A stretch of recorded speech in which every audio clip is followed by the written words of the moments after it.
The art of striking in the UFC. For some reason, when I look at the UFC champions, I'm starting to come to the realization that every single UFC champion, they can strike pretty well. Like, I don't know why this is a thing or a common occurrence. I feel like there used to be a time where, like, people thought, like, wrestling trumped all. But based on this list, it's pretty mixed, but I feel like you have to have some kind of elite or good striking to be one of the best in the UFC. So in this video, we're going to be ranking UFC champions based on their striking from worst to best. Of course, I'm going to start off with the worst striker, and I have that as Alexandre Pantoja. And there's no problem with Pantoja. I feel like he's not like a horrible fighter, but I feel like his striking is what gets him into the most trouble, especially when he fatigues. His striking like gets very sloppy, and he kind of just does sloppy 1-2s into a takedown and just leaves him open to a counter punch. I feel like out of every fighter, he's like one of the more susceptible fighters to counter punches due to his lack of boxing defense. He kind of doesn't really slip with punches well. Kind of tries to use a high guard, but when he fatigues, that guard slowly goes down. It's like his striking in general is just not the best. I feel like he gets most of his success from his wrestling department, which is no surprise. People who actually know and watch his fights know he's a pretty decent wrestler. But as far as striking goes, I actually do believe he's the worst champion. And this was pretty close, but I just feel like Pantoja doesn't know how to mix it up as well as any other champion or every other champion. I'll be real. So Pantoja, I had to nick you some points and take away some credit. You're still a good champion, but your striking is definitely your biggest deficiency, and I feel like if he goes against someone like Kai Car France, he'd be the perfect one to expose that. So yeah, I'm going to say Pantoja is the worst striker out of every champion. Coming in at the number 7 spot, I got Jon Jones. And I know people are like, what? Jones is so good. First of all, Jones' boxing might be the worst, one of the worst in UFC history. Let's just start there. I feel like his boxing in general has never been the best. Back in his heyday, his oblique kicks and his like kicks to keep distance were great. His eye pokes were great. But like, I don't want to give him too much credit for his eye pokes. Like, it's good to eye poke someone once in a while, but if I start to say eye pokes a type of striking, I'm going to look like an evil human being. So I'm not going to endorse eye pokes. I'm not going to endorse cheating behavior. So that's why I have him at the number 7 spot. In the Cyril Gane fight, I saw a little bit of striking, and from what I saw, oh my God, bro, please just wrestle. Whoever your next opponent is, brother, wrestle, brother. Because I'm sorry, if you're gonna go in there and fight the way you try to fight Cyril Gane on the feet, he did like a poor spinning attempt. And then you just look so awkward on the feet. I don't even want to think about it. It makes me cringe when I think about the performance. So I feel like Jon Jones striking is just not it, dude. Like, I feel like, and it's definitely slowing down as he's aging. You know, he's lifting a lot. He's lifting heavy. He's still physically strong. And I feel like his best weapon will always be his wrestling. Even in like kind of his prime, when he was like 32 against Dominic Reyes, when he couldn't take Reyes down and he was forced to strike with him, Reyes was beating him up. Same with Gustafsson. People who are his height, if you can't take them down and he's forced to strike, even fucking Thiago Santos, he struggles on the feet because his striking has never been that elite. So yeah, I am going to say Jon Jones is number 7 on the striking list. Coming in at the number 6 spot, I got Dricus. And the reason I have Dricus at the number 6 spot is, although he probably fundamentally looks worse than everyone I just mentioned, I feel like at least he lands stuff. He is susceptible to counters, but it's hard to counter him just because how awkward his style is and just how offbeat he fights. Like, he fights like a rat. Like, he fights like a gorilla on roller skates. It's always the best analogy. Or like how he fights how a white person dances. It's just one of those things. Like, I'm sorry for Dricus, but you can say what you want about the way he looks like he fights, but it's pretty effective. And I feel like the power carries him in this aspect because, yeah, he might not be the most technical, but when he lands on you, he can put you to sleep. You saw Whitaker or Chinnaker. Whitaker doesn't have the best chin, I know. But still, that being said, he still was getting caught with some punches. You wouldn't like the impact of these punches. Let's just say that. Even with Izzy, like every time you land on Izzy, you look like you have a big effect on Izzy just because he has so much heavy power behind the hand. So I'll give him the credit where his powers due. As far as striking skill, like, yeah, you know, I'll see why people might be like, oh, he's ass. But like I said, dude, it's not really about how it looks. It's if it gets the job done. And like, his striking sets up his wrestling pretty well. So I think it helps him get the job done. Now we're in the top 5 strikers as far as champions are concerned. The number 5 spot, I got Belal. Remember the name Muhammad. And the reason I got Belal on the number 5 spot is because I feel like having a wrestling threat helps open up your striking, just like with DDP. Like, having a wrestling threat in general helps land more shots. Belal Muhammad, even when he doesn't shoot a takedown, like against Sean Brady, that TKO is aging very well. Like, I told people how good Sean Brady was, like, before the Gilbert Burns fight. I knew Gilbert Burns had, like, no chance almost because, like, Sean Brady's boxing was so elite. But looking back at it, seeing how good Belal did, Belal passed that test and did really good and TKO'd him in the 2nd round. So I got to give credit to Belal there.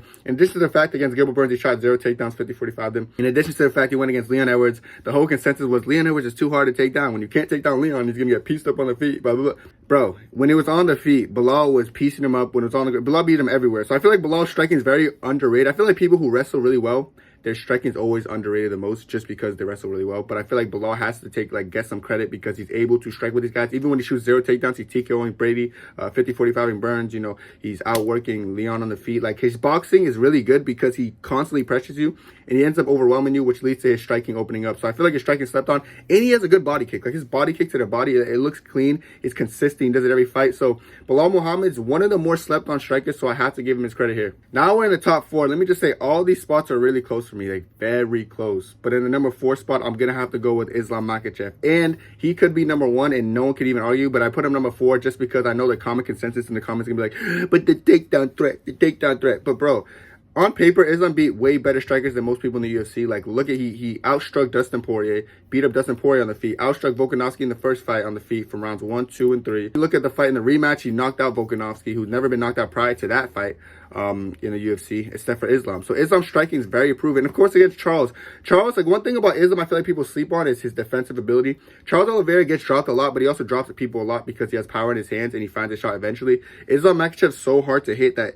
Charles was never really able to find that shot. Like, yes, Charles got dropped, but Charles never dropped Islam. Like, which is uncharacteristic for someone like Charles, who possesses some slept-on power, I feel like. So I think he's the best defensive striker on this whole list. I feel like he does a good job of not getting hit and hitting people. So I have him on the number 4 spot, but he could definitely be higher. So if people are in the comments like, oh, I want Islam higher, I don't blame you, dog. Trust me, I don't blame you, because I kind of see where you're going with this. Which comes down to the top 3 strikers as champions. And at the number 3 spot, I got Sugar Sean O'Malley. And of course, he's going against Merab Dvalishvili. I think he's going to lose, but that's not going to be because his striking, of course. I feel like his striking is very good. He's good at entering and exiting at his own time. When if you were going to be a punching bag in front of Sugar, he's going to embarrass you. Like, Cheeto let Sugar dictate the whole pace, which just helped Sugar's game plan a lot. Like, Sugar went in, blitzed him, came out, boom, boom. He was just not getting touched. Same with that Chris guy with the fucking light green hair. Sugar was just picking him apart, piecing him apart. Even against Jan, I think it's a good fight. Even though Jan outstruck him on the total strikes and stuff, like, he was giving Jan as much problems as I've ever seen anyone give Jan in the striking department. And I do think Peter Jan's the best striker on the planet, like, out of everyone, honestly. Like, he outstruck Corey Sane against Song Yadong, Jose Aldo, TKO'd him. Like, he outstrikes the best people. So the fact that Sugar Sean was keeping up with him, I still have mixed emotions. I really think Jan won that fight, but, like, it's just the fact that Sugar was keeping up with him. If you could keep up with him, it's showing me that you have some kind of elite striking ability. So I'm gonna give you credit there. So yeah, man, I'm gonna give him his roses. I feel like he did enough to, like, convince me that he's a very elite striker going against someone like Peter Yan. So I do think Sugar is the number 3 spot. Him and Islam aren't interchangeable. If someone were to say, like, oh, but the only good striker Sugar beat was really only Peter Yan, didn't Islam beat Dustin and Volk and Charles? And I'll be like, yeah. So I see the argument there, but I am gonna give Sugar that just because he doesn't have the takedown threat in addition to that. But it's close, bro. It's 50-50 with them. I don't care if y'all switch them, but I'm gonna put Sugar in the number 3 spot. In the number 2 spot, I have Alex Poatan Pereira. I feel like Alex Pereira is a very technically sound, good, powerful striker. I feel like he's very impressive. Like I said, these are interchangeable. Pereira could be one. I feel like the casual consensus is that Pereira is just the best striker. It's not even close. I think Pereira's best weapon is definitely his low kick. People try to say left hook. It's really not his left hook. His low kick set everything up. I feel like he has good timing on them. It's like you don't see him coming. And of course, like, he has a TKO victory over Adesanya, who I think is one of the best strikers. He was getting outstruck the whole fight, but he found the shot in the 5th round, put him away. So I got to give him credit there. Even finding a shot on someone like Izzy is not easy. So it just shows that his power gets him out of some tough situations if he's down on the scorecards. Great striking performance against Yuri Prochazka. I know Yuri Prochazka lacks defense, so I know people might just be like, oh, but he doesn't know how to defend. But even then, it's like, even though Yuri lacks defense, no one has been able to, like, knock him out. So it goes to, like, the power of Pereira too. I feel like he's, as far as power goes, he's up. He might be one of the best on this list.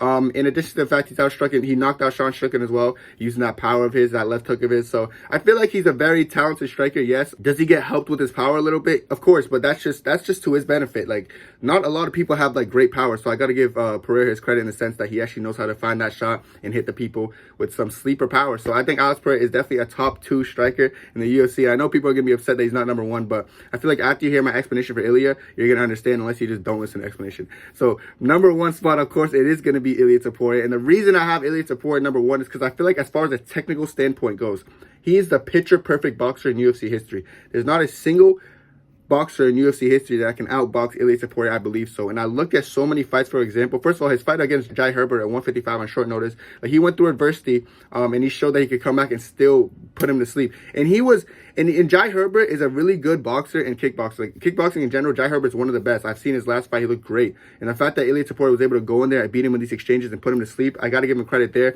Look at the performance against Josh Emmett, one of the most powerful strikers. Very intimidating to go against someone like Emmett, knowing he can put you to sleep. But Ilia Topuria utilized that shoulder roll perfectly in that fight. I'm telling you, go back and look at that fight. Look at how he used the shoulder roll to get out in and out of range and then blitz him and counterpunch him. His timing was impeccable. And then, of course, his performance against Volkanovski. I think that's the best boxing performance anyone has put on Volkanovski. Of course, Volkanovski has been in there with the best boxer in the UFC, Max Holloway, for 15 rounds. Max Holloway could never find figure it out. But Ilia Topuria took 2 rounds with it, put him to sleep. And the way he found the timing and found the shot, I just feel like the timing of Ilia's strikes is it's peculiar. It's very unique. And I feel like people might not understand it now. They're like, he's still not the best striker. But I'm telling you, give Ilia some time. You're going to understand why he's such an elite striker. He does a good job of not getting hit in the boxing department and a good job fighting the shot. Like I said, Pereira and Ilia are very close. They are interchangeable. The only difference with Pereira and Ilia, I think they both have similar power. I feel like Ilia has more one-punch knockout power because when he hits people, they go to sleep.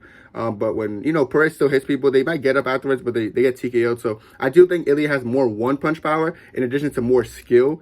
I feel like Pereira kind of lacks in the boxing. People don't really understand how much Pereira actually lacks in the boxing. Like, Izzy rocked him with as much 1-2s as, I can count. It's crazy. Like, he just gets hit a lot in the boxing department. But that's because he keeps his hand really low. It's just a kickboxer stance. But I just feel like Ilia is better defensively and offensively and hits more powerful. But, it's close in a sense. Like, I can see the debate on it. But that's why I think Ilia Topuria is the best boxer out of every champion in the UFC. That's it for me, though. Let me know what y'all think down below. I know there's going to be some controversy with some of these picks, but I feel like overall I ordered it pretty good. I know the top 4 is pretty interchangeable. But other than that, I think I aced it. Let me know what you know down below. And that's it for me. God bless. 2, 3, 4.